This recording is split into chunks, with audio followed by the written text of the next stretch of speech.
இன்னைக்கு ரெண்டு மகிழ்ச்சி, ஒரு இரட்டிப்பு சந்தோஷம்.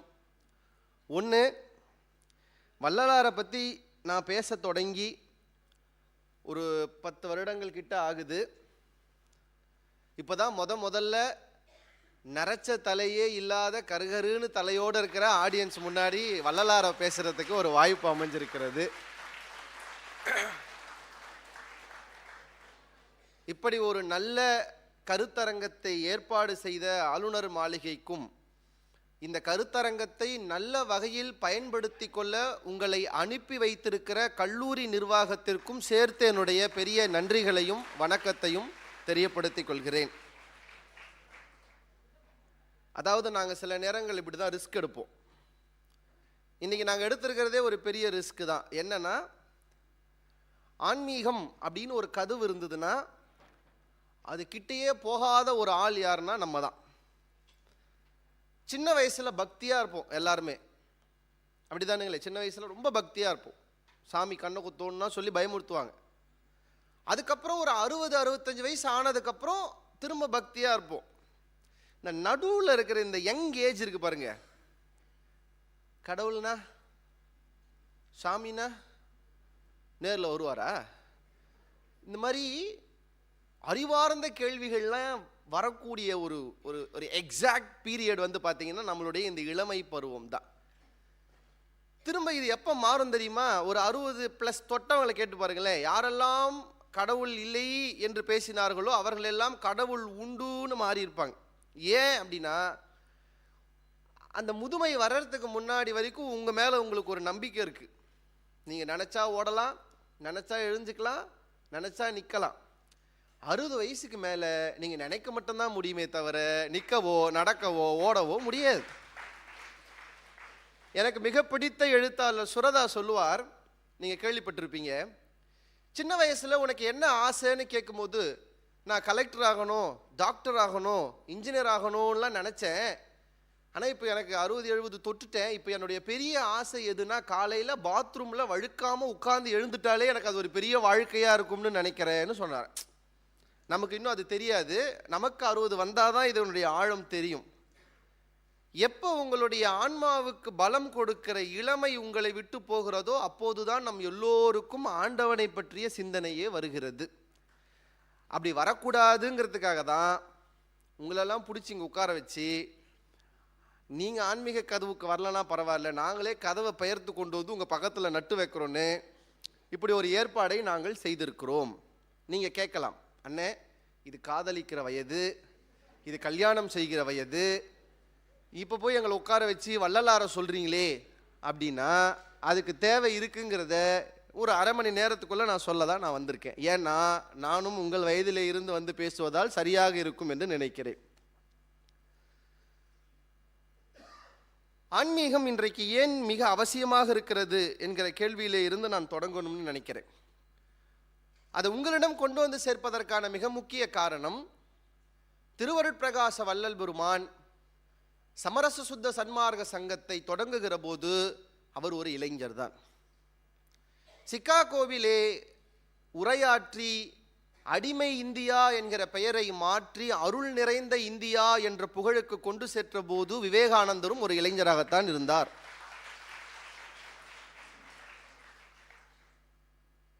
நாம் இங்கே எதனால் இங்கே எல்லோரும் வந்து ஒரு இடத்துல உட்கார்ந்துருக்கோம்னா அதுக்கு ஒருத்தர் காரணம். அவர் யாருங்க?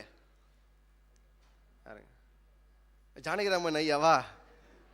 அவரும் தான் காரணம். அவருக்குள்ள இருந்து அதை செஞ்சது யாரு? சத்தமாக தான் சொல்லலாமே. ஆமாம், இது நீங்கள் கிளாஸ் ரூம் மென்டாலிட்டிலே உட்காந்து இருக்கிறீங்க. பேசுனா வெளியே அனுப்பிச்சிடுவாங்களா, எழுந்து நிற்க வச்சுருவாங்களா, அதெல்லாம் கிடையாது. இங்கே நானும் பேசலாம், நீங்களும் பேசலாம். ஆனால் ஒன்று, நான் பேசும்போது நீங்கள் பேசின்னு இருக்கக்கூடாது, நான் கேட்கும் போது நீங்கள் பேசலாம். யாருக்காக நம்ம எல்லாரும் இப்போ இங்கே வந்திருக்கோம்? வள்ளலாருக்காக.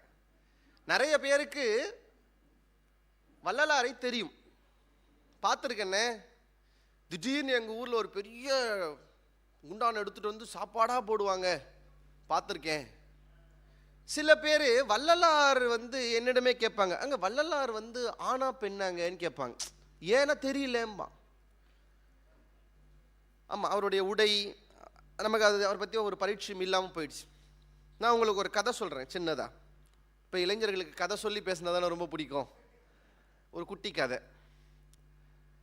ஒரு 35-36 வயது இருக்கிற ஒருத்தர் இல்வாழ்க்கை மேலெல்லாம் ஒரு வெறுப்பு வந்து விட்டுட்டு வெளியே வந்து கிடைக்கிற இடத்துல படுத்து சாதாரணமான ஒரு வாழ்க்கை வாழணும்னு வெளியே வரார்.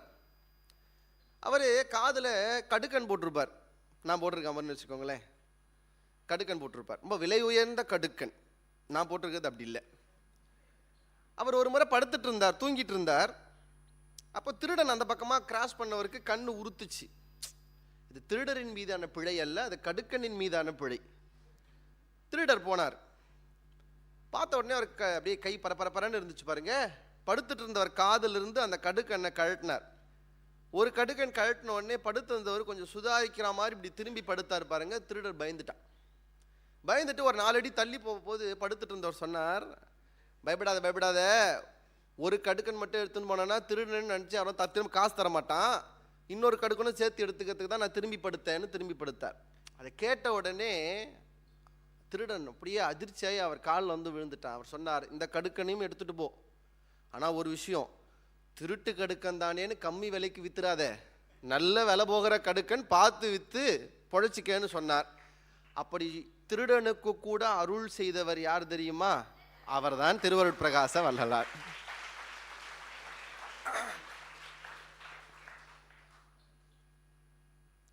உங்களை இங்கு அழைத்ததற்கு ஒரு பெரிய காரணம், நம்ம எல்லாம் ஏன் ஆன்மீகத்துக்குள்ள வர ரொம்ப தயங்குறோம்னா, நம்மிடம் ஆன்மீகம் என்று இதுவரை காட்டப்பட்ட ஒன்றின் மீது நமக்கு ஒரு வெறுப்பு வந்துருச்சு. இதுதான் ஆன்மீகம். இப்போ யாராவது கேளுங்க, ஆன்மீகம்னா என்னடா அப்படின்னு கேளுங்க, கோயிலுக்கு போகிறது, திருநீர் பூசுறது, அவ்வளோதான். அதுக்கு மேலே ஆன்மீகம்னா தெரியாது. ஏன்னா நமக்கு ஆன்மீகத்தின் மீது இருக்கிற கோணம், இந்த ஆங்கிலத்தில் பர்ஸ்பெக்டிவ் என்று சொல்வார்கள், ஆங்கிள். ஆன்மீகம் மட்டும் இல்லை, எல்லாத்துலேயுமே நமக்கு எப்போ சரியான ஒரு கோணம் வருகிறதோ அந்த நேரத்திலே அது நமக்கு பிடித்ததாக மாறும். ஒரு உதாரணம் சொல்கிறேன். நம்ம காலேஜிலே ஒரு வாத்தியார் இருப்பார், ப்ரொஃபஸர். அவர் எடுக்கிற பாடம் நமக்கு சுட்டு போட்டாலும் வராது. அவர் உயிரை கொடுத்து வந்து எடுப்பார். வீட்டில் பொண்டாட்டி பிரச்சனைலாம் மறைச்சிட்டு கண்ணீரெல்லாம் தொடச்சிட்டு வந்து எடுப்பார். ஆனாலும் நமக்கு சத்தியமாக புரியாது, அந்த பாடத்தை மேலே கவனம் வராது. இப்போ அவர் கோணம் மாறும். திடீர்னு ஒரு டூர் போவோம், ஜாலியாக நம்மக்கிட்ட பேசுவார், டான்ஸ் எல்லாம் ஆடுவார். நம்ம ப்ரொஃபஸராடா டான்ஸ் ஆடுறாரு, ஜாலியாக பேசுவார், பழகுவார். இப்போ அவரோட பழகினதுக்கப்புறம் அவருடைய சப்ஜெக்ட்டுக்கு எக்ஸாம் வரும்போது நம்ம படிப்போம். ஏன்னு கேட்டால், அந்த சார் எனக்கு ரொம்ப பிடிக்கும், நான் ஒரு வேளை சரியாக எழுதலாம் என்னென்னா நினைப்பாருன்னு எனக்கு ஒரு மாதிரி இருக்குது, அதுக்காகவாது நான் நல்லா படிக்கணும்னு இப்போ அந்த சப்ஜெக்ட் உங்களுக்கு பிடிக்கும். இதுக்கு முன்னாடி பிடிக்காத சப்ஜெக்ட் இப்போ ஏன் பிடிச்சதுன்னா, இப்போ அந்த சார் மேலே இருக்க உங்களுடைய கோணம், அந்த ஆங்கிள் மாறிடுச்சுன்னு அர்த்தம். இப்போ ஆன்மீகத்தின் மேலே நமக்கு இருக்கிற கோணம், அந்த பெர்ஸ்பெக்டிவ் மாறணும். எல்லாமே நம்ம இன்னும் பழைய காலத்திலே வச்சுருக்கோம். இப்போ பகவத்கீதை நம்முடைய மேதகு ஆளுநர் அவர்கள் சொன்னார். பகவத்கீதை என்று சொன்னாலே உங்கள் எல்லாருக்கும் என்ன ஞாபகம் வருது? கிருஷ்ணர் சொன்னார். யார் கேட்டதுங்க? அர்ஜுனன் கேட்டார். நல்லவர், அவர் நம்மள மாதிரி ஸ்டூடெண்ட் இல்லை. இருந்திருந்தா கிருஷ்ணர்கிட்ட இதெல்லாம் சிலபஸ் உண்டா இல்லை டெலீட்டட் போர்ஷனான்னு கேட்டுப்பார், ரொம்ப லென்த்தாக இருக்கு. ஒரு உண்மையை சொல்லவா? பர்ஸ்பெக்டிவ் மாத்துங்க. பகவத்கீதை கிருஷ்ணர் சொல்லி அர்ஜுனன் கேட்டது அல்ல. அப்புறம் மகாபாரதத்தை நல்லா பாருங்க. மகாபாரதத்தில் ஒரு பகுதி தான் பகவத்கீதை. ஆக்சுவலி திருதராஷ்டிரன் என்கிற பார்வையற்ற அரசன் போர்க்களத்தில் என்ன நடக்குதுன்னு தெரிஞ்சிக்க தன்னுடைய அமைச்சராக இருக்கிற சஞ்சயன் கிட்ட கேட்பார். சஞ்சயனுக்கு ஒரு சக்தி இருக்கு, என்னன்னா இருந்த இடத்துல இருந்தே எங்க என்ன நடக்குதோ அதை பார்த்து சொல்ல முடியும். அந்த காலத்து வாட்ஸ்அப் வீடியோ கால்னு வச்சுக்கோங்க, இருந்த இடத்துல இருந்தே பார்த்து சொல்ல முடியும். திருதராஷ்டிரன் உட்கார்ந்துக்கிறார், சஞ்சயனை பக்கத்தில் உட்கார வச்சுக்கிறார். சஞ்சயன் சொல்ல சொல்ல போரில் என்ன நடக்கிறது என்று திருதராஷ்டிரன் கேட்கிறான். கவனிக்கணும், பகவத்கீதையும் கூட சஞ்சயன் சொல்ல சொல்ல திருதராஷ்டிரன் பகவத்கீதையை கேட்கிறான். இதில் ஒரு நல்ல நுணுக்கத்தை பாருங்க. கண்ணை திறந்து வைத்திருக்க வேண்டிய சஞ்சயன் கண்ணை மூடிவிட்டான், அகக்கண்ணை திறக்கிறான். கண்ணை திறந்து திருதராஷ்டிரன் இருந்தும் கூட அவனால் பகவத்கீதையின் சாரத்தை உள்ளே எடுத்துக்கொள்ள முடியவில்லை. பகவத்கீதையை அர்ஜுனனும் தான் கேட்கிறான், திருதராஷ்டிரனும் தான் கேட்கிறான். ஆனால் அர்ஜுனனுக்கு ஞானம் கிடைத்ததை போல திருதராஷ்டிரனுக்கு ஞானம் கிடைக்கவில்லை. அப்படின்னா என்ன அர்த்தம் என்றால், யார் ஒருவர் அகக்கண்ணை திறக்கிறார்களோ அவர்களுக்குத்தான் ஞானத்தின் வெளிச்சம் கிடைக்கும் என்பதை சொல்வதுதான் பகவத்கீதை. பர்ஸ்பெக்டிவ், கோணம் மாற வேண்டும். அப்போ வள்ளலாரை நாம் அணுகுகிற போது எப்படி பார்க்கணும்? உங்களுக்கு சொல்கிறேன். வள்ளலார்னா அவங்க எல்லாருக்கும் தெரிஞ்சிருக்கும். இன்னைக்கு எல்லாரும் அதிகமாக பேசிய ஒரு வார்த்தை ஆன்மநேய ஒருமைப்பாடு என்கிற சொல்லை அதிகமாக இங்கே எல்லோரும் பயன்படுத்தினார்கள். அப்படின்னா என்ன? அதுவும் இன்னைக்கு அதை சொல்றது தப்பு. ஏன்னா கூட பிறந்த அண்ணனுக்கே சொத்து பிரச்சனைன்னு வந்துச்சுன்னா நீ எல்லாம் அண்ணனே இல்லம்போ. எது கூட பிறந்தாலே. வள்ளலார் என்ன சொல்றார்? ஒரு புல் உனக்கு தம்பி, ஒரு புழு உனக்கு தம்பி, ஒரு மாடு உனக்கு அண்ணன்னு சொல்றார். நம்ம அக்செப்ட் பண்ணிப்போமா? பண்ண மாட்டோம். ஏன் அதை சொன்னார் அப்படிங்கிறத யோசிக்கணும். ஆன்மநேய ஒருமைப்பாட்டு உரிமைங்கிறது ஒன்று ஏன் சொன்னார், ஏன் சொன்னாருங்கிறத நான் சொல்கிறேன். எதுக்காக அது நமக்கு வேணுங்கிறத சொல்கிறேன். ஏன்னா நம்ம எல்லாருக்கும் வாழ்க்கையில் ஒரு பெரிய அச்சீவ்மெண்ட் இருக்கணும். உங்கள் அச்சீவ்மெண்ட்லாம் என்ன சொல்லுவீங்க? அதிகபட்சம் நீங்கள்லாம் டாக்டர் ஆகணும், இன்ஜினியர் படித்தா இன்ஜினியர் ஆகணும். ஆனால் இந்த இன்ஜினியரிங் மட்டும் தான் எனக்கு கொஞ்சம் வருத்தம் இருக்குது. ஏன்னா மெக்கானிக்கல் இன்ஜினியரிங் படிப்பாங்க, திடீர்னு ஒரு பைக் ரிப்பேர் ஆனால் கூட அது சரி பண்ண தெரியுதில்லை. எலக்ட்ரிக்கல் இன்ஜினியர் படிப்பாங்க, ஒரு டியூப்லைட் மாற்ற தெரியுதில்லை. நம்ம அப்படியே படிச்சுக்கிட்டே வரோம்னு வச்சுக்கோங்களேன். இப்போ டாக்டர் சார் அப்படின்னா டாக்டருக்கே பல பேருக்கு என்ன நோய் வந்திருக்குன்னே தெரியுதில்லை, மருத்துவம் பார்க்குறாங்க. அது அப்படி தான் நமக்கு பழகிடுச்சுன்னு வச்சுக்கோங்களேன். நம்ம எல்லாருக்கும் வாழ்க்கையில் ஒரு நோக்கம் இருக்குது, இதுதான் நோக்கம். ஆனால் உண்மையிலே நம்ம எல்லோரும் அடைய வேண்டிய ஒரு உண்மையான நோக்கம் எது தெரியுமா? நான் உங்களுக்கு சொல்கிறேன். வாழ்க்கையில் எது ரொம்ப பெரிய விஷயம் நினைக்கிறீங்க? கோடி கோடி பணம் கிடைப்பதா? இல்லை. நல்லா அழகா ஒரு மனைவி கல்யாணம் பண்ணிட்டு நல்ல குழந்தை பெற்று சந்தோஷமா ஒரு குடும்பத்தை வாழ்றதா? இல்லை. இப்போ என்ன உண்மையான பெரிய ஒரு லட்சியம் அப்படின்னா, வள்ளலார் நமக்கு சொல்லுகிற ஒரு லட்சியம் மரணமில்லாத பெருவாழ்வுன்னு ஒன்று சொல்றார். நீங்க கொஞ்சம் இமேஜின் பண்ணுங்க, டெத்லெஸ் லைஃப் அப்படின்னு ஒன்று சொல்றார். அப்படின்னா என்ன? மரணமே இல்லாம வாழ்றது. இங்க யாராவது அக்செப்ட் பண்ணிக்கிறீங்களா? அதை மரணமே இல்லாம எப்படின்னு வாழ முடியும்? ஆமா, லாரி குறுக்கு வந்தா தானே தெரியும். யாராவது மரணம் இல்லாமல் வாழ முடியுமா? யாராவது வாழ்ந்திருக்காங்களா அப்படின்னு கேட்டா நான் உங்களுக்கு ஒரு ஆச்சரியமான விஷயம் சொல்லுகிறேன். மரணமே இல்லாமல் மரணமில்லா பெருவாழ்வை அடைந்த உதாரண புருஷராக நம்மிடமே வாழ்ந்து இருக்கிறவர் தான் திருவருட் பிரகாச வள்ளல் பெருமான். இப்போ நம்ம யங்ஸ்டர் நம்ம அறிவியலோடு தான் எதை ஒன்றையுமே அக்செப்ட் பண்ணிப்போம், அறிவியல் இல்லாமல் அக்செப்ட் பண்ணிக்க மாட்டோம். அப்படி தானே? இப்போ நான் கேட்குறேன், வள்ளலார் உயிரோடு தான் இருக்காருன்னு எங்கேனா இருக்கிறாரு? இப்போ அடுத்தது தானே கேட்கணும், எங்கேனா இருக்கிறாரு அப்படின்னு. நீங்கள் நம்பினாலும் நம்பாவிட்டாலும் இங்கே காலியாக இருக்கிற ஒரு நாற்காலியிலே உட்கார்ந்து இந்த நிகழ்ச்சியை வள்ளலார் தான் நடத்தி கொண்டு இருக்கிறார். இப்போ நான் உங்களுடைய வயதுக்கு ஒத்த அறிவியல் சிந்தனையோடு சொல்லுகிறேன். ஒரு மனிதன் மரணமில்லாத பெருவாழ்வை அடைய முடியுமா? டெத் லைஃப், எட்டர்னல் லைஃப் ஒன்று அடைய முடியுமா? இப்போ உங்கள் எல்லாரையும் கேட்குறேன், இதெல்லாம் உனக்கு வேணுமானு, கல்யாணம், கோடி, லட்சம், பணம், இதெல்லாம் ஒரு பக்கம் வச்சிடறேன், நீ சாகவே வேண்டாம், மரணமே இல்லாமல் வாழலாம் அப்படின்னு சொன்னால் எதை நீங்கள் எடுப்பீங்க? டெத்லெஸ் லைஃப், மரணமே இல்லாமல் வாழ்றது எப்படிங்க வாழ முடியும்? வள்ளலார் சும்மா ஒரு போகிற போக்கில் சொன்ன விஷயம் அல்ல அது. மரணமில்லாத பெருவாழ்வுனா வள்ளலார் சொல்லுகிறார், அவர் ஒளிதேகம் அடைந்தேன்னு சொல்றார். என்னது ஒளிதேகம் அப்படின்னா என்னன்னு யாருக்காவது தெரியுமா? கேள்விப்பட்டிருக்கீங்களா? ஏதாவது ஒருத்தராவது கை தூக்கலாம். எனக்கு தெரியும் ஒளிதேகம்னா என்னன்னு. பரவாயில்ல, ஒருத்தர் தெரிஞ்சிருக்காங்க, அது யாருக்கும் தெரியல. ஒளிதேகம் லைட் பாடி. லைட் பாடினா கொஞ்சம் சாப்பாடுலாம் குறைச்சி ஒரு 10 கிலோ குறைக்கிற லைட் பாடி இல்லை, ஒளிதேகம் அப்படின்னு ஒன்று. நல்லா கவனிங்க. இப்போ நான் ஒரு சயின்ஸ் ஸ்டூடெண்ட் தான், எம்எஸ்சி பயோடெக்னாலஜி. இப்போ எனக்கு ஒரு சந்தேகம் வந்துச்சு இதெல்லாம் படிக்கும்போது, அது எப்படி இந்த உடம்பு ஒரு பூத உடம்பு, ரத்தம், சதை, நரம்பு, எலும்பு இதனால் ஆன ஒரு உடம்பு, இந்த உடம்பு எப்படி லைட் பாடியாக மாற முடியும்? கான்செப்டே தப்பு. இது ஒரு பயாலஜிக்கல் மேட்டர், ஒரு பாடி. இந்த பாடி போய் லைட்டாக மாறுமா? லைட்னா என்னங்க? ஒளி. இப்போ நீங்கள் பார்க்குறீங்களா விழுதே, லைட் பார்ட்டிக்கல். ஒரு பயாலஜிக்கல் மேட்டர். நீங்கள் நிறைய பேர் ஃபிசிக்ஸ் படித்தவங்க இருப்பீங்க, இன்ஜினியரிங் படித்தவங்க இருப்பீங்க, பயாலஜி படித்தவங்க இருப்பீங்க, அட்லீஸ்ட் சும்மாவது காலேஜ் போனவங்க இருப்பீங்க. சொல்லுங்க, ஒரு பயாலஜிக்கல் மேட்டர் லைட் பார்ட்டிக்கலாக மாற முடியுமா? ஐயா தானே மாறினாங்கிறார், மாற முடியுமா? நான் உங்களுக்கு ஆச்சரியமான விஷயம் சொல்கிறேன். நான் சொன்னால் கூட நீ என்ன பெரிய மேதாவியா நீங்கள் கேட்கலாம். ஆனால் சார் ஐசக் நியூட்டன் சொல்லுகிறார், ஒரு ஒரு நிறைந்த ஒரு பொருள் ஒளிப்பொருளாக மாறலாம் என்று சர் ஐசக் நியூட்டன் பதிவு செய்கிறார். அது எப்படிங்க மாற முடியுங்கிறதுக்கு அவர் சொன்னதோ ரொம்ப ஆச்சரியமானது. நம்ம சின்ன வயசில் விழுந்து ஒரு ஃபார்முலா மனப்பாடம் பண்ணியிருப்போம், ஞாபகம் இருக்கா? E= பரவாயில்ல, நல்ல தேர்ந்தெடுத்து கூட்டு வந்திருக்காங்கன்னு நினைக்கிற காலேஜில் இருந்து. ஐன்ஸ்டீன் சொல்லுகிறார், நான் இப்போ சொல்கிறது கொஞ்சம் நுணுக்கமான விஷயம், நான் இதெல்லாம் எங்கள் பெரியவங்களை வச்சு நான் சொல்ல மாட்டேன், ஏன்னா அவங்களுடைய அனுபவம் அறிவு வேறு. நீங்களாம் யங்ஸ்டர் சயின்ஸ் பேஸில் வரீங்கிறதுக்காக நான் உங்களுக்கு இதை சொல்கிறேன். நான் இதுவரை எங்கேயும் பேசியதில்லை, இங்கே பேசினால் பொருத்தமாக இருக்கும்ன்றதுக்காக சொல்கிறேன்.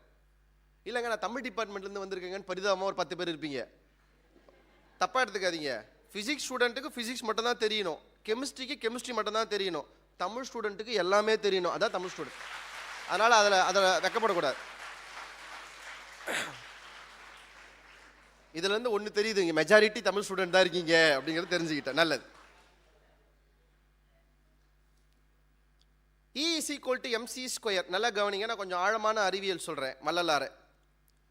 ஐன்ஸ்டீன் சொல்லுகிறார், ஒரு பயாலஜிக்கல் மேட்டர், இப்போ நம்மளுடைய உடம்பு அணுக்களால் செல்களால் ஆனது. இப்போ ஒவ்வொரு செல்லும் ஒளியாக மாறணும், ஒளிய அணுவாக மாறணும். இது மாற முடியுமான்னு கேட்டால் ஐன்ஸ்டீன் என்ன சொல்கிறார், mc² ஃபார்முலாவை சொல்கிறார். அப்படின்னா என்ன? இப்போ நான் ஒரு 70 கிலோ இருக்கேன்னா, 70 கிலோ இருக்கிறேன்னா ஒரு மேட்டர், அதாவது ஒரு பார்ட்டிக்கல், ஒரு செல். இப்போ நான் என்ன மாதிரியே 70 கிலோ எடையுள்ள ஒரு ஆன்டி மேட்டர், அதாவது எதிர்வினையாக இருக்கக்கூடிய ஒரு செல்லோடு ஒன்று சேர்ந்தா 70 எவ்வளோங்க? 140 கிலோ. இது ரெண்டும் ஒன்றா சேர்ந்ததுன்னா இந்த மேட்டர் அண்ட் ஆன்டி மேட்டர் ஒன்று சேர்கிற போது 70 ஒன்று சேர்கிற போது இந்த நிறை மிகுந்த பயாலஜிக்கல் மேட்டர் ஒளிப்பொருளாக மாறும் என்று சர் ஐசக் நியூட்டன் பதிவு செய்கிறார். அப்படி மாறும்போது என்ன ஆகும் சொல்றார் தெரியுமா? 30,000 மில்லியன் டன் எனர்ஜி மாறும்போது உருவாகும். அப்படின்னா என்னன்னு கேட்டிங்கன்னா, இதுவரை உலகத்தில் கண்டுபிடித்த மிக அபாயகரமான நியூக்ளியர் வெப்பனை விடவும் 100 மடங்கு ஆற்றலை அது வெளிப்படுத்தும். யாரு? ஒரு 70 கிலோகிற ஒரு ஆள் ஒளி தேகமாக மாறணும்னா இந்த உலகமே இப்போ இருக்கிற கண்டுபிடிச்ச நியூக்ளியர் பாம்பை விட 100 மடங்கு ஆற்றல் வெளியிலே விடும். அப்படி விடுகிற போது அந்த பயாலஜிக்கல் மேட்டர், அந்த ஒரு செல் ஒளி அணுவாக மாறும்னு ஐன்ஸ்டீன் சொல்லுகிறார். அதை எல்லோரும் இன்றைக்கும் ஏற்றுக்கொண்டார்கள்.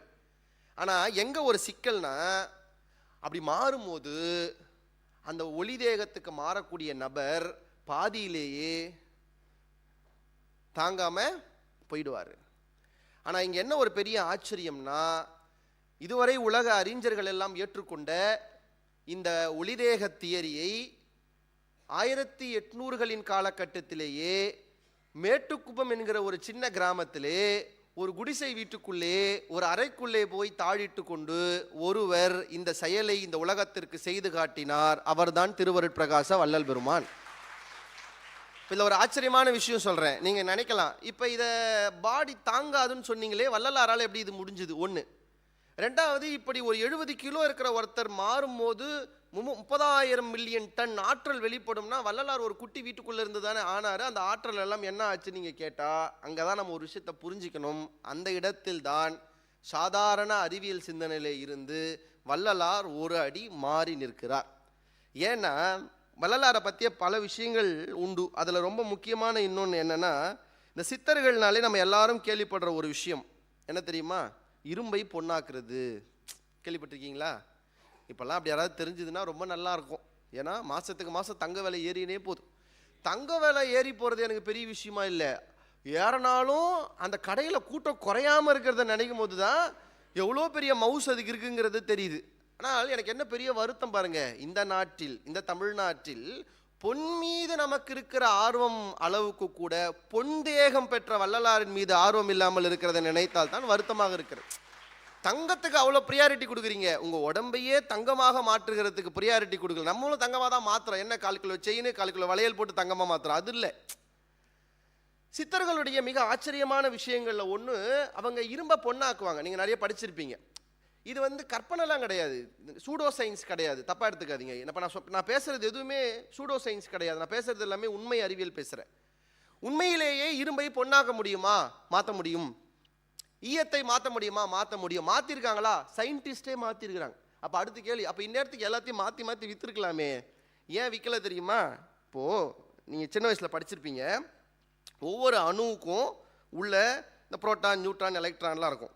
அதில் எத்தனை எண் புரோட்டான் இருக்கிறதோ அது ஒரு கனிமம். உதாரணத்துக்கு இப்போ தங்கம்னு எடுத்துக்கிட்டிங்கன்னா 79 புரோட்டான் இருந்தால் அது தங்கம். 79 புரோட்டானுக்கு பதிலாக அது 80 மாறிடுச்சுன்னா அது மெர்க்குரி ஆகிடும். 79 விட ஒன்று கம்மியாகி 78ன்னு ஆயிடுச்சுன்னா அது பிளாட்டினமாக மாறிடும். பாருங்கள், அப்போது ஒரு அணுவில் இருக்கிற ஒரு புரோட்டானின் எண்ணிக்கை ஒன்று குறைஞ்சா அது வேற தனிமமாக மாறிடும், ஒன்று ஏறிச்சுன்னா வேற தனிமமாக மாறிடும். அப்போ ரொம்ப சிம்பிள், மெர்க்குரி 80 புரோட்டான், அப்போ அதில் ஒன்றை உடச்சி வெளியே எடுத்துட்டா மெர்க்குரி என்னவாயிடும்? என்னவாகும்?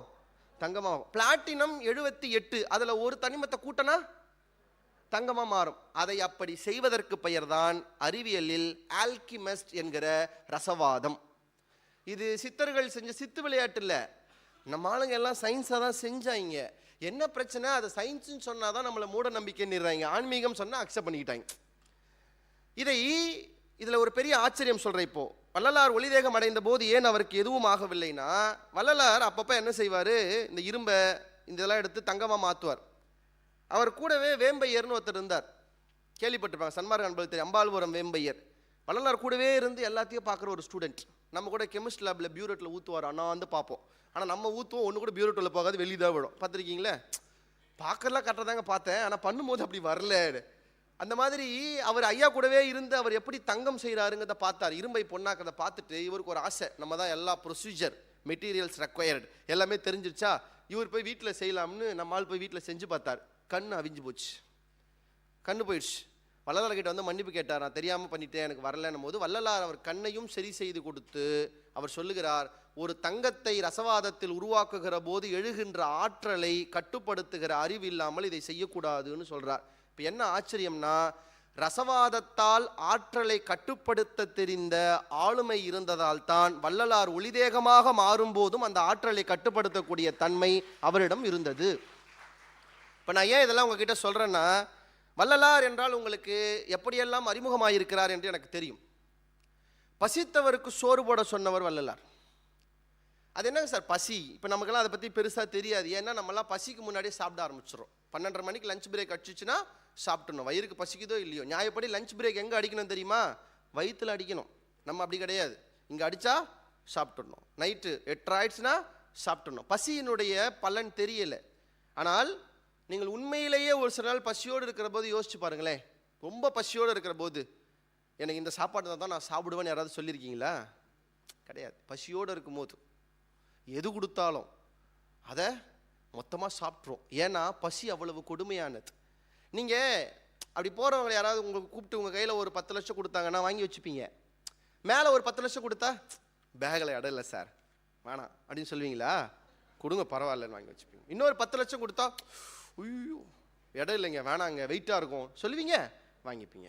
இப்போ வராது ஒருத்தர் 5,000 நகை கொடுக்குறாரு, வாங்கி போட்டுக்கிறீங்க. இன்னொரு 5,000 கொடுத்தா தங்கத்தை மேலாம் ஆசை இல்லைங்க, கழுத்துக்கு இதுவே அழகாக இருக்குது போதுங்கன்னு சொல்லுவோம், எடுத்து போட்டுப்போம். அம்பாள் விக்கிரகம் மாதிரி போட்டுன்னு கூட சுற்றுவோம். நமக்கு அதில் எந்த விதமான காம்ப்ரமைஸும் பண்ணிக்க மாட்டோம். ஆனால் உங்களை கூப்பிட்டு உட்கார வச்சு இலை போட்டு சாப்பாடு போட்டு சாப்பிட்டு முடித்த உடனே திரும்ப உட்காந்து சாப்பிடுங்கன்னு இலை போட்டா உட்காந்து சாப்பிடுவீங்களா? மனிதன் போதும் என்று திருப்தி அடைகிற ஒரே விஷயம் பசியாறுதல் மட்டும்தான். வள்ளலார் நமக்கு சொல்லிக் கொடுத்த முதல் மிகப்பெரிய விஷயம் என்ன தெரியுமா? இந்த உலகத்தில் எல்லோருக்கும் 2 விஷயம் பொதுவானது. அது புழுவுக்கோ பூச்சிக்கோ பல்லிக்கோ நாய்க்கோ நமக்கோ 2 விஷயம் மிக பொதுவானது. ஒன்று, எல்லா உயிர்களுக்கும் பசிக்கும், எல்லா உயிர்களும் மரணம் வரும். இது 2த்துக்கும் பொதுவானது. மரணத்தை தடுக்கிற வல்லமை உங்களுக்கோ எனக்கோ இல்லை. ஆனால் எல்லா உயிர்களின் பசியை தவிர்க்கின்ற வல்லமை மனிதர்கள் நமக்கு இருக்கிறது என்பதை நமக்கு ஞாபகப்படுத்தியவர் தான் வள்ளலார். சோறு போடுறது என்ன சார் சாதாரண விஷயம் அப்படின்னு தயவு செஞ்சு நினைச்சிடாதீங்க. ஏனால் இன்றைக்கும் ஒருவேளை உணவு கிடைத்தால் போதும் என்று தட்டேந்தி இருக்கிற கைகள் இந்த மண்ணில் இருக்கிறது என்பதை நாம் நினைத்து பார்க்க வேண்டும். ஏன்னா நம்ம இன்னைக்கு உணவை ஆடம்பரமாக்கிட்டோம். சாட்டர்டே நைட் ஆனாலே ஹோட்டலில் போய் சாப்பிடணுங்கிற உணவை ஆடம்பரமாக்கி விட்டோம். அதனால் நமக்கு அது தெரியலை. வள்ளலார் நமக்கு செய்த முதல் விஷயம், இந்த உலகத்தில் பசி பசியோடு ஒருவர் வாழக்கூடாது என்கிற ஒன்றை இந்த ஒரு துறவியாக இருந்து இந்த மண்ணுக்கு சொல்லிய முதல் நபராக வள்ளல் பெருமான் இருக்கிறார் என்பது அவருடைய முதல் பெருமை. ரெண்டாவது பெருமை, அவர் உணர்த்திய ஆன்மநேய ஒருமைப்பாட்டு உரிமை. இப்போது இந்த காலேஜ் பிள்ளைங்க பசங்களாம் இருக்கிறீங்க, உனக்கு பிடிச்ச ரெவல்யூஷனரி லீடர் யாரான்னு கேளுங்களேன். காரல் மார்க்ஸ், ஷேகுவேரா அப்படிலாம் சொல்லுவான். டிஷர்ட்லாம் படம் போட்டிருப்பான். யாரா ஷேகுவேரான்னு கேட்டான், வித்தாங்க வாங்கி போட்டிருக்கேன் எனக்கு தெரியாதும்பா. ஷேகுவேரா பர்த்டேன்னு ஒரு 10 பேர் ஸ்டேட்டஸ் வச்சானா இவனும் ஷேகுவேராவினுடைய வீர முழக்கத்திற்கு நான் அடிமைன்னு போட்டிருப்பான். என்னடா 2 முழக்கம் சொல்லணும், அது யாருக்கு தெரியும்? ஸ்டேட்டஸில் வச்சாங்க, நாளை வச்சாப்பா தெரியாது. நான் ஒன்று சொல்கிறேன், இவங்க இந்த தலைவர்களை கொண்டாடுவதில் எனக்கு எந்த பிரச்சனையும் இல்லை. ஏன் கொண்டாடுற? நான் இந்த தத்துவத்தை கொண்டாடுகிறேன், சோசியலிசத்தை ஏன் கொண்டாடுகிறேன்? இந்த உலகத்தில் எல்லா மனிதர்களுக்கும் சமமான வாய்ப்பு வழங்க வேண்டும் என்று சோசியலிசம் சொல்கிறது, அதனால் நான் சோசியலிசத்தை கொண்டாடுகிறேன். சரி, கம்யூனிசத்தை ஏன் கொண்டாடுகிறாய்? இந்த உலகத்தில் எல்லோருக்கும் எல்லாமும் நிறைவாக கிடைக்க வேண்டும் என்று கம்யூனிசம் சொல்கிறது, அதனால் நான் அதை கொண்டாடுகிறேன். சரி, டெமோக்ரஸி ஏன் கொண்டாடுற? ஒரு நாட்டினுடைய சிட்டிசன் எல்லா சிட்டிசனும் சமமாக பார்க்க வேண்டும் என்று டெமோக்ரஸி சொல்கிறது, அதனால் அதை நான் கொண்டாடுகிறேன். நான் ஒரு விஷயம் உங்களுக்கு சொல்கிறேன், இந்த டெமோக்ரஸி, இந்த கம்யூனிசம், இந்த சோஷியலிசம் அண்ட் சோ கால்டு இந்த எல்லா ஃபிலாசபியும் உங்களுக்குள்ளே சொல்லப்பட்டது. கம்யூனிசம் யாருக்கு? ஏழைக்கும் பணக்காரனுக்கும்.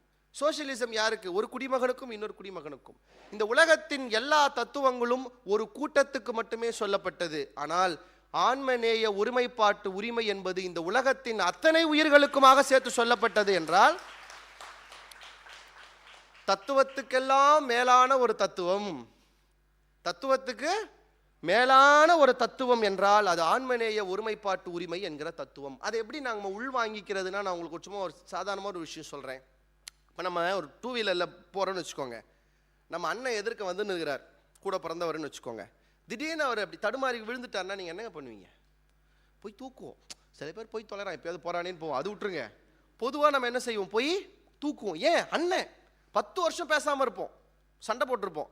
தெருவில் எவனாவது அடிச்சிட்டான்னு வச்சுக்கோங்களேன், ஏன் அண்ணன் மேலே கை வைக்க நீ யாரான்னு பாஞ்சு போய் சண்டை போடுவோம்.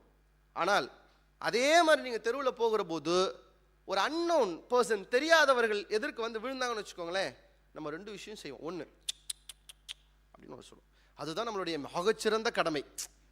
அடுத்து யாராவது காப்பாற்றுறாங்களா பாரு அப்படின்னு சொல்லிட்டு அட்டண்டன்ஸ் டைம் ஆச்சு, நம்ம வேலைக்கு போன்ட்டு வண்டி எடுத்துகிட்டு வந்துடும். இப்போ முதல்ல ஒருத்தர் விழுந்த போது நீ ஓடி போய் காப்பாற்றணும்னு உனக்கு உணர்வு வந்துச்சு. ரெண்டாவது ஒருத்தர் விழுந்த போது உனக்கு உணர்வு வரல. ஏன்னா இவர் சகோதரர், அவர் சகோதரர் இல்லை. வள்ளலார் சொல்றார், சகோதரர் அப்படிங்கிற ஒன்றை உன் அம்மாவின் வயிற்றிலே பிறந்தது என்பது தீர்மானிக்காது. சரி, அம்மாவின் வயிற்றிலே பிறந்தால்தான் சகோதரர் என்று சொன்னால், இறைவன் என்கிற அம்மாவின் வயிற்றில் பிறந்த எல்லா உயிர்களும் சகோதரர் என்று பார்க்கிற பக்குவம் உனக்கு வர வேண்டும் என்று சொல்லுகிறார். நான் இப்படி சொல்லி நிறைவு செய்கிறேன். 12:30 ஆக போது. திருவள்ளுவர் ரொம்ப அழகாக சொல்லுவார், நான் பலமுறை சொல்வது தான். நீங்கள் எல்லாரும் படிக்கிறீங்க, படித்தா அறிவு கிடச்சிருச்சுன்னு நினச்சிக்கிறீங்க. அறிவினுடைய ஆகச்சிறந்த பயன் என்னன்னு நினைக்கிறீங்க? ஒரு அறிவினுடைய ஆகச்சிறந்த பயன் என்ன? ஒரு இன்ஜினியருடைய பயன் இன்ஜினியரிங் செய்ய தெரியணும். அப்புறம் டாக்டருடைய பயன் ஒரு மருத்துவம் பார்க்க தெரியணும். ஒரு டீச்சருடைய பயன் உயிரோட ஒரு நாள் பசங்களுக்கு கிளாஸ் எடுத்துகிட்டு வெளியே வர தெரியணும். ஒவ்வொருத்தருக்கும் ஒரு பயன். சரி, எல்லாருக்கும் ஒரு பயன். மொத்தமாக அறிவுக்கு என்ன பயன்? அறிவுக்கு ஒரு பயன் இருக்கணும்ல, என்ன பயன்? நிறைய பேர் நான் கேட்டால் சொல்லுவாங்க, அறிவின் பயன் என்ன? மாதம் 3 லட்சமாக சம்பாதிக்கிற மாதிரி இருக்கணும். அப்புறம்டா வீட்டில் ஒய்ஃப் கிட்ட மாட்டிக்கினா கூட மாட்டிக்காமல் தப்பிக்க தெரியணும். இதெல்லாம் அறிவின் பயன். ஸ்கூலில் வாத்தியார் கேட்டார்னா பயங்கரம் பதில் சொல்லி அவரையே நம்ப வைக்கிற மாதிரி பண்ணிடணும். இதெல்லாம் அறிவின் பயன்னு நினச்சுன்னுக்கிறோம். திருவள்ளுவர் ஓங்கி ஒரு கொட்டு வச்சு நமக்கு சொல்லித்தரார். அறிவின் பயன் எது தெரியுமா? அறிவினால் ஆகுவது உண்டோ. அறிவினால உனக்கு ஒரு பயன்னா அது என்ன தெரியுமா? பிரிதின் நோய் தன்னோய் போல் போற்றா கடை என்று வள்ளுவர் சொல்கிறார். நீங்கள் நல்லா உன்னை கவனிங்க, எனக்கு ரொம்ப பிடிச்ச குறள் இது. வள்ளுவர் ஒரு கிரேட் லெஜண்ட், பயங்கரமான ஒரு ஃபிலாசபர். பிறரின் நோய் தன்னோய் போல் போற்றா கடைன்னு சொல்லியிருந்தா one human being for another human பீயிங்னு ஆயிருக்கும். அவர் அக்ரிணையில் போட்டார், பிரிதின் ரெண்டும் சேர்த்துட்டார், அக்ரிணை உயர்தனி. அப்படின்னா என்னன்னா, ஒரு ஹியூமன் பீயிங்க்கு பிரச்சனைனான்னு இல்லை, எந்த லிவிங் பீயிங்க்கு ஒரு பிரச்சனைனாலும் அது என் பிரச்சனைன்னு நான் நினைக்கணுங்கிற. நான் இன்னொன்று உங்களுக்கு சொல்கிற மாதிரி, நீங்கள் போய் உதவி செய்கிறது பிரச்சனை பெரிய விஷயம் இல்லை, அதை போய் சரி செய்கிறது ஒரு பெரிய. இப்போ காசாவில் போர் நடக்குது, வள்ளலார் சொல்லிட்டார், உடனே டிக்கெட் போட்டு நான் போய் நிறுத்த போகிறேன். நிறுத்த முடியுமா என்ன? முடியாது. நமக்கு தெருவில் 2 நாய் சண்டை போட்டாலே தடுத்து நிறுத்த தெரியாது. இதோட நம்ம காசால போய் எங்கே நிறுத்த போகிறோம்? தடுத்து போகிறது கிடையாதுன்னு வச்சுக்கோங்க. நமக்கு என்ன பிரச்சனைனா, இந்த தெரு நாய்ங்க சண்டை போட்டாலே கிட்ட போக முடியாது. ஏன்னா அதுங்க 2 ஜோடி சேர்ந்து நம்மளே அட்டாக் பண்ண ஆரம்பிச்சிடுங்க. அது ஒரு பயம் இருக்குது நமக்கு அதுக்குள்ளே போய் தலையிடுறதுக்கு.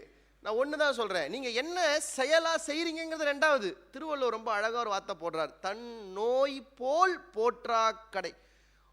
ஒரு நாய்க்கு காலில் அடிபட்டுருச்சுன்னு வச்சுக்கோங்களேன், நீ போய் சரியா இல்லையோ, உங்கள் காலுக்கு அடிபட்டால் உங்களுக்கு எப்படி வலிக்குமோ அதுபோல் அந்த வலியை நீங்கள் உணர்ந்தாலே போதும், அதுவே ஜீவகாருண்யம் தான். உணர்தல். சரி, இன்னைக்கு ஏன் இது ரொம்ப தேவை தெரியுமா? நம்ம தலைமுறை, நம்ம சொசைட்டி ரொம்ப மோசமாக போயிட்டுருக்கு. நம்ம சொசைட்டி ரொம்ப மோசமாக போயிட்டுருக்கு. ஒரு காலத்தில் எனக்கு தெரிந்து, ஒரு காலத்தில் பக்கத்து வீடு, எதிர் வீடு, இந்த தெருவில் இருக்கிறவங்க வரைக்கும் கூட வீட்டுக்கு இன்னைக்கு பாயாசம் செஞ்சால் ஒரு கிளாஸ் போட்டு கொடுக்கறது அப்படிங்கிற சமூகம் மாறி போய், இன்னைக்கு பக்கத்து வீட்டிலேருந்து ஒரு பாயாசம் வந்தால் அவசரப்பட்டு குடிக்காத, என்னைக்கும் தராதவ இன்னைக்கு ஏன் கொடுத்துருக்கா, நீ எதுக்கும் நம்ம நாய்க்கு ஒரு 2 டம்ளர் வச்சு பாரு. மாறிட்டோம். நம்ம பேரண்ட்ஸே என்ன சொல்லி தராங்க பாருங்க, பகிர்ந்து உண்ணுதல் போய் don't share your food with your friends. ஸ்கூலில் சொல்லி கொடுக்குறாங்க. ஸ்கூலில் என்ன சொல்கிறாங்க, டிஃபன் பாக்ஸை ஷேர் பண்ணாதீங்க. இன்றைக்கு உங்கள் சமூகம் மிக மோசமாக நம்மை வழிநடத்தி கொண்டு போகிற போது, அந்த மோசமான சமூகத்திலே இருந்து ஒரு வெளிச்சமாக வந்து நம் முன்னால் நிற்பதுதான் திருவருட்பிரகாச வள்ளல் பெருமான் என்கிற துறவியும் அவருடைய சமரச சுத்த சன்மார்க்கமும். இது வந்து ஒரு ஸ்பிரிச்சுவல் பேத். நம்ம எல்லாருக்குமே சயின்ஸ் ரொம்ப பிடிக்கும். சயின்ஸாக சொன்னால் தான் நம்புவோம். உங்களுக்கு ஒரு விஷயம் சொல்கிறேன், நமக்கு ஒரு பெரிய கிஃப்ட் கிடச்சிருக்கு. என்னன்னா, உலகத்தின் மற்ற அருளாளர்கள் எல்லாம் வெறும் ஸ்பிரிச்சுவல் தான்.